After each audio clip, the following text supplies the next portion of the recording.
अगर ईरान की सूरत-ए-हाल देखें तो मुझे लगता है कि 1953 में जब मोहम्मद मुसद्दक़ की हुकूमत जो है वो ख़त्म की गई, तो उस वक़्त बाद में ये अमेरिकन सेक्रेटरी ऑफ स्टेट ने भी ये एतराफ़ किया था कि उस वक़्त की हुकूमत को ब्रिटिश इंटेलिजेंस के कहने पर जो है वो अमेरिका को मानना पड़ा और मोहम्मद मुसद्दक़ को की हुकूमत ख़त्म करके, जिसको अब पैट्रियट ऑफ पर्शिया कहते हैं, जिसको ट्रू पैट्रियट कहते हैं, और बाद में अमेरिका ने भी ये माना कि भाई हमने जो ईरान के अंदर एक पॉलिटिकल सिस्टम बनना था उसको उस वक़्त रोक दिया था मोहम्मद मुसद्दक़ को हटा के। और उस वक़्त मामला क्या था? मामला यही था कि तेल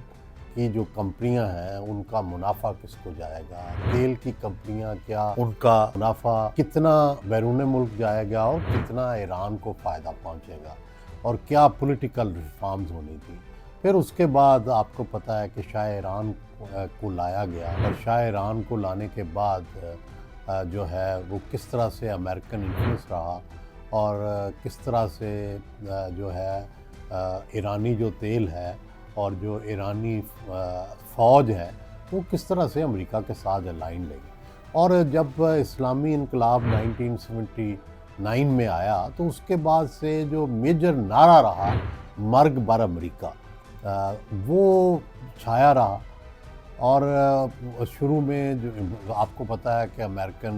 एम्बेसी के लोग होस्टेज कर लिए गए, बड़ा मुश्किल टाइम अमेरिका पे जो लोग वहाँ पे एम्बेसी में थे उन पे रहा। फिर वहाँ से फ़ाइलें निकल गईं, फ़ाइलों में क्योंकि वो CIA का हेडक्वार्टर भी शायद उस खित्ते का तेहरान में था, तो उस वजह से बहुत सारी एम्बैरेसमेंट भी हुई अमेरिका को।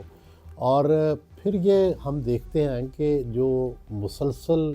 ईरानियन गवर्नमेंट थी, जो इस्लामिक गवर्नमेंट थी ख़मीनी साहब की, ख़amenei साहब की, ये चलती रही, अगरचे इस पर बड़ी पाबंदियां रहीं, बड़ी सख्ती रही, लेकिन इसके बावजूद मुझे ऐसे लगता है कि अगरचे अमेरिका को और यूरोप को ये पता था कि इंडिया तेल ख़रीद रहा है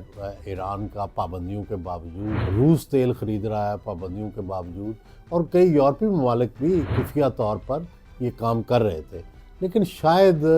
इतनी सख्ती नहीं थी अमेरिकन गवर्नमेंट की तरफ से, और वो भी चाहते थे कि आवाम पर इतनी सख्तियाँ ना हों कि वो बिलबिला उठे।